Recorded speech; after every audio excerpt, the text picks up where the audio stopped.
de campeão. A gente precisa falar do caso de racismo Casca do Hugo de Souza. campeão. Foi confirmado? Eu presenciei com os meus olhos isso aí, tá? Inclusive, queria dar o crédito pro Vitor Boni, nosso colega da Jovem Pan, que foi quem captou o vídeo ali na saída dos jogadores.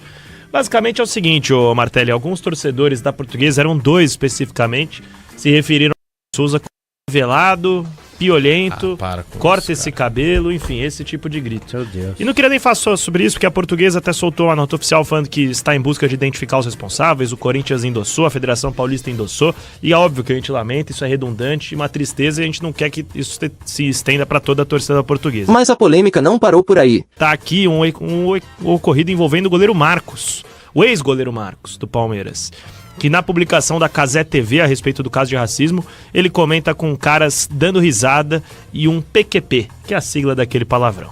Então o goleiro Marcos, que já tem posicionamentos que vão nesse caminho, ele outras vezes falou que ele também era xingado e nem por isso seria racismo com o Hugo, ele acaba endossando de certa forma e relativizando os atos de injúria racial. Você tá dando risada, né? Você tá dando risada, pô. Pelo Hugo Souza. A esposa do Hugo se pronunciou e ela diz o seguinte: Oi, Marcos, vi seu comentário tirando sarro num post sério sobre o que aconteceu. Queria que você me contasse, com base em toda a sua trajetória profissional, acredito que de muitas experiências, quantas vezes você ouviu torcedores te chamando de piolento, favelado, pedindo para que você cortasse o cabelo, te chamando de sujo, sem dente, etc. Ou melhor, quantas vezes seus filhos sofreram preconceito na escola por causa de sua aparência, cabelo, ou cor de pele ou classe social? Pois eu queria genuinamente entender o motivo da risada. Conta pra gente. Eu também queria entender o motivo da risada do ex-goleiro Marcos, que transmite pra todo mundo essa fama de ser o cara engraçadão, o cara resenha, o cara do bem, mas com esse tipo de posicionamento nos leva, pelo menos no meu caso, a pensar... E foi aí que Marcos resolveu se pronunciar. Se puder aumentar também. Ali, ó, a primeira. Tá. Aí. Vi por cima o post e achei que tinha sido zoeira da torcida adversária e que vocês levariam na boa. Mas se vocês se sentiram ofendidos, peço desculpas a você e a Hugo Souza pelo meu comentário. Não vai se repetir. Bom, tá aí o pedido de desculpas do Marco. Mas o pedido de desculpas dividiu opiniões. O pedido de desculpas dele difere, exatamente, difere completamente do pedido de desculpas do Gabriel Marques. O Gabriel Marques pediu perdão. Errei, não posso. Eu peço perdão. Foi no vestiário. Ele não pede desculpas. Fala, vocês não gostaram, então? Dane-se. Não tá mais aqui quem falou, e etc e tal. Ele não se conscientiza e diz o seguinte: olha, gente, eu errei. Fui mal pra burro. Pode tirar a tela cheia. Fui mal pra burro. Ele não faz isso. Sabe o que isso... Ele escreve. Ele pede desculpas, a leitura que eu faço, da boca pra fora. Isso não vem do coração dele. Porque muito provavelmente ele não gostou de ter escrito o que ele escreveu. Na cara, né? Tá na cara que ele acha que ele tá certo. Tá na cara que ele acha que ele não fez nada Sabe o que pra mim isso mostra? A risada dele e tudo mais, que na sociedade as pessoas elas têm dificuldade de entender o que passa do ponto e o que não passa do ponto. As pessoas elas não entendem o que é racismo estrutural. Elas não entendem o que é uma brincadeira preconceituosa e o que não é preconceituoso. Por isso que a gente fala muito sobre punições educativas, né?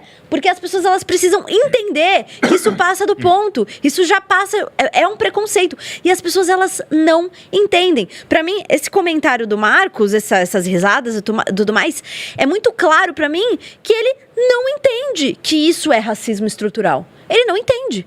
Ou não quer entender, né? E Isa, além disso tudo que você falou, muitas pessoas não entendem que elas são grandes influenciadoras de opinião. Exatamente. Marcos é gigante, entendeu? cara. Claro. Todos nós somos influenciadores, todos. Quem não tem internet, quem tem, todos nós somos de algum nível.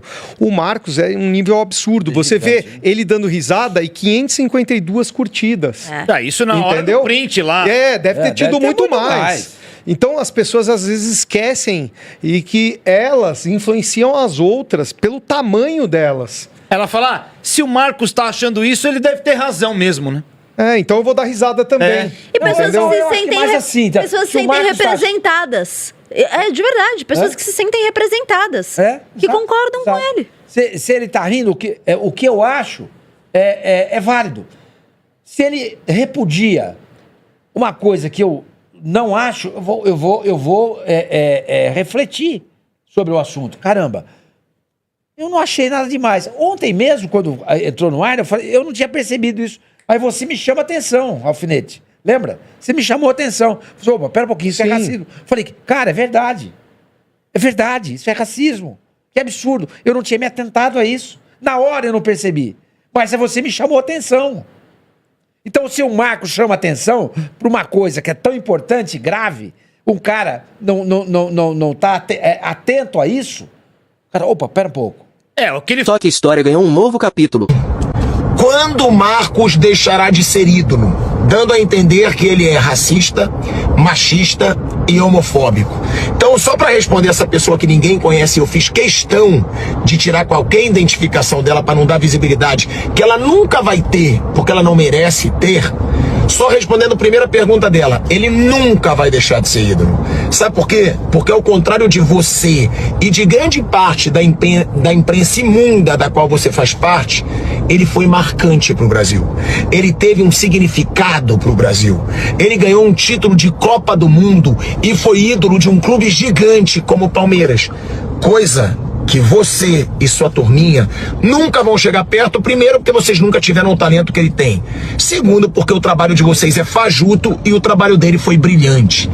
E aí aproveitam que o cara colocou risada, né, numa postagem do Hugo Souza, e ele já se explicou, ele já pediu desculpa, dizendo que ele achava que era uma zoação da torcida rival, e que foi vista pelo Hugo, né, e pela família do Hugo como uma forma de racismo. E que eu achei, sim, que o torcedor errou muito. E que o Marcos errou em dar a gargalhada. Só que o Marcos se explicou, mas não adianta. Sabe por que não adianta? Se o Marcos fosse de esquerda, se ele fosse um deputado de esquerda, se ele fosse o presidente Lula, que já falou tanta barbaridade, né? O presidente Lula já agradeceu a África pela escravidão no Brasil. E vê se essa lacradora ou os coleguinhas dela apareceram. Não, eles não apareceram. Sabe por quê? Porque eles são hipócritas. E o Marcão vai ser meu ídolo sempre. Primeiro, porque ele ganhou tudo dentro de campo. Segundo, porque ele é um cara simples. Ele é um cara que trata todo mundo igual. E terceiro, porque ele é de direita. Eu também sou. Eu também tenho nojo de vocês, da imprensa, e nojo da esquerda. E sempre que eu puder defender um cara com caráter que o Marcos tem, eu vou defender. Porque eu tenho caráter. E eu, acima de tudo, não tenho medo nenhum de vocês, dessa imprensa suja e dos esquerdistas por aí.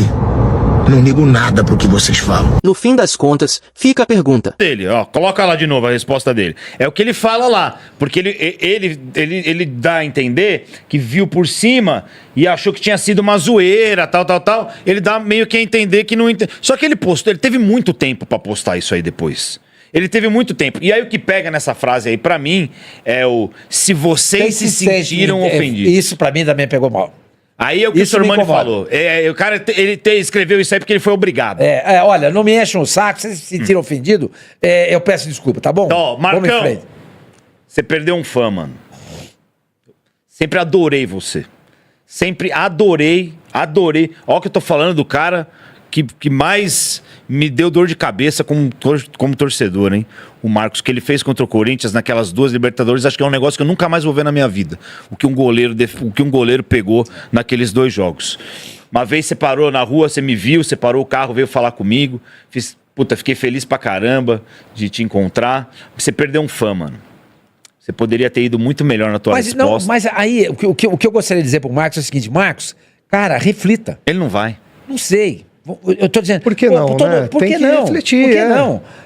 Ele teve oportunidade já, sim, calma, sim, mas ele achou... Mas ele vai ver a repercussão. Mas ele vai ver a repercussão do que ele escreveu. Mas não é a primeira vez. Sim, aí ele vai ver a repercussão do que escreveu, as críticas, né, que em grande parte, né, por conta do comentário dele, sabe, ele tem que ter a humildade de falar assim, caramba, gente, não é possível. Tomara, né? Eu acho que eu devo estar errado mesmo. Vou começar a pensar, aí cai a ficha. Esse é o objetivo nosso. Essa é a meta que nós temos que atingir. Fazer com que as pessoas se conscientizem e não fiquem achando o tempo inteiro que elas não fizeram nada demais e que estão sendo perseguidas. É isso que a gente não pode deixar acontecer. Mas para que isso aconteça, a gente tem que estender a mão. Porque se não estender, é difícil.